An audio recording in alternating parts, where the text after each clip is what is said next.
Et si vous perdiez 5 kilos ces 3 prochains mois? C'est ce que j'ai réussi à faire pour mon mari et c'est aussi ce que vous allez apprendre à faire dans cette vidéo. C'est parti! Vous vous souvenez comment on faisait pour rejoindre une destination inconnue? Pour éviter de se perdre, on prenait une carte ou une boussole. On suivait les panneaux routiers.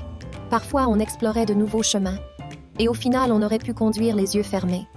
Imaginez une routine alimentaire saine, bien établie, comme une route où vous n'avez plus à réfléchir. Une étude de Rebecca G. Beacon pour BMC Public Health analyse l'impact des habitudes sur le poids. 2 groupes composent cette étude. Le premier à qui l'on donne des habitudes alimentaires à mettre en place, le deuxième ne change rien à sa façon de vivre. À 8 semaines, les personnes du premier groupe avaient perdu significativement plus de poids, en moyenne 2 kg, que celles du deuxième groupe, 0,4 kg. À 32 semaines, ceux qui restèrent dans l'étude avaient perdu en moyenne 3,8 kg. Dans cette étude, on constate que la mise en place d'habitudes est bénéfique pour une perte de poids. Mais on peut aller plus en profondeur pour améliorer encore ces résultats. Dans son livre « Le pouvoir des habitudes », Charles Duhigg aborde la perte de poids en mettant l'accent sur le rôle des habitudes. Par exemple, il démontre que certes les habitudes sont importantes, mais que les déclencheurs le sont encore plus. Et la raison est très simple. Car connaître ou reconnaître un déclencheur permet de contrôler l'habitude. Et donc, par conséquent, d'instaurer la routine de son choix sans aucune contrainte. C'est grâce à ça, par exemple, que certaines personnes arrivent à arrêter de fumer. Non pas avec des méthodes de médecine alternative, des patchs anti-tabac ou des chewing-gums à la nicotine, mais juste en remarquant que c'est le goût ou l'odeur du café qui déclenchait l'envie de dégainer son paquet. On a vu l'impact des habitudes, on a vu l'importance des déclencheurs. Maintenant, il serait temps d'apprendre à garder une habitude et de ne pas l'arrêter au bout de 3 jours. Pour faire simple, plus on prend une route, plus il devient normal de la prendre. C'est pareil pour votre cerveau. Plus il fait un choix difficile, plus ça devient normal de le faire. C'est ce qu'on appelle la désensibilisation. Le but est d'habituer notre cerveau à une nouvelle connexion neuronale pour que lui aussi prenne cette nouvelle route et s'y habitue jusqu'à la prendre les yeux fermés. Par exemple, il vaut mieux faire 30 minutes de sport tous les jours que 3h30 un seul jour. Parce qu'après avoir pris 7 fois la décision, il sera beaucoup plus simple de la prendre une 8e fois.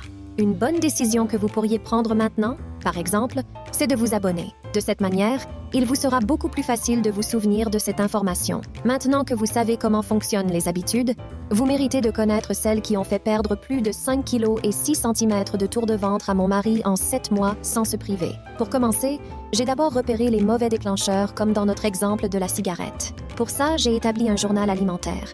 J'avais lu dans l'étude de Laura U. Burke dans le Journal of the American Dietetic Association que l'autosurveillance agissait positivement en matière de perte de poids et notamment le journal alimentaire. Alors je l'ai testé. Chaque jour, il y consignait méthodiquement les repas. Les tartines grillées du petit déjeuner, le repas du midi et son café avec ses 4 carrés de chocolat, et ça pour tous les repas et collations de la journée pendant 1 semaine. Alors je vous arrête tout de suite. Je ne suis pas folle et je ne passe pas 5 heures par jour à noter les repas. J'utilise l'application MyFitnessPal qui permet de répertorier tout ce que l'on mange en scannant simplement le code barre de l'aliment. En écrivant tous les jours, à heure fixe, ce qu'il avait mangé, il a découvert ses habitudes alimentaires et ses excès. Et oui, mon mari aime beaucoup les petits plats bien cuisinés, le genre de plats qui vous font saliver avant et dormir après. En même temps, son embonpoint ne venait pas de nulle part. En consignant chaque repas et collation dans le journal alimentaire, j'ai pu identifier les aliments les plus caloriques et surtout, le nombre de fois où il les mangeait dans la semaine. Non, je n'ai pas supprimé ses aliments préférés, bien au contraire. J'ai simplement réduit leur fréquence en les utilisant plutôt comme une récompense. C'est Charles Duhigg qui le conseille dans son livre. Se récompenser d'avoir bien mangé renforce le plaisir de bien faire, donc l'envie de continuer. Avec cette nouvelle habitude, j'ai compris une chose. Quand on met par écrit ce que l'on a mangé dans la semaine, on se rend vite compte si on mange 10 fois des frites et 1 seule fois de la salade. Alors que si je vous demande ce que vous avez mangé il y a 4 jours, vous ne vous en souvenez déjà plus. Ensuite, avec ces infos, j'ai mis en place une planification de repas, comme le recommande Jean-Michel Cohen dans son livre « Savoir manger, le guide des aliments ». Comme pour le journal, je n'ai pas tout noté à la main. J'ai trouvé une application parfaite pour ça. Elle s'appelle Mon Menu. Vous pouvez importer vos recettes, prévoir vos menus pour 1, 2 semaines ou plus, et le top du top, c'est qu'elle vous fait même votre liste de courses. Vous n'avez plus qu'à faire votre drive, ce qui va indirectement jouer sur votre cerveau car un biais cognitif entre en jeu et qui plus est, à votre avantage pour une fois. Ce biais cognitif est le biais de friction. Un exemple simple de friction, Il vous sera beaucoup plus facile de boire 2 litres d'eau avec une bouteille posée sur votre bureau que de faire 30 allers-retours dans la journée pour aller remplir un verre. C'est pareil pour votre alimentation. Il vous sera beaucoup plus facile d'avoir une alimentation saine si vous n'avez pas à y penser et encore plus si vous n'avez plus à faire vos courses. Si ce concept de réduction de friction vous intéresse, je vous conseille le livre « Un rien peut tout changer » de James Clear.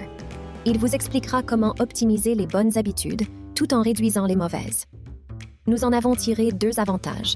Le premier, c'est qu'en notant les repas des jours à venir, j'avais une vue d'ensemble de la fréquence de chaque aliment.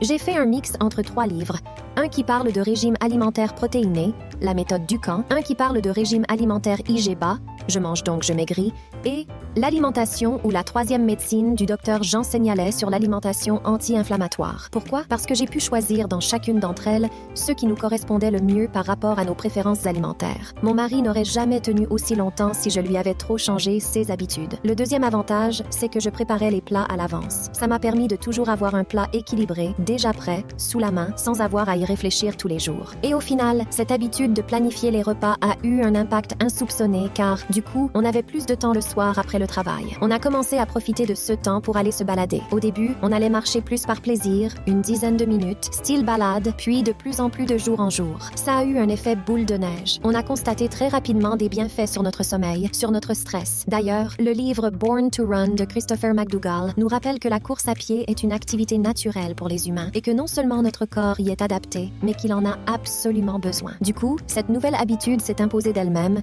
et nous marchons tous les jours en moyenne 8000 pas par jour. Au fil des jours, on a diversifié notre activité physique avec des footings, du vélo. C'est devenu un moment privilégié d'échange et de partage. L'auteur John G. Ratey, dans son livre « L'effet bienfaisant de l'activité physique sur la santé mentale », a observé grâce à de nombreuses études que l'exercice physique crée un cercle vertueux. Plus on s'engage dans une activité physique régulière, plus les avantages sur la santé mentale sont amplifiés.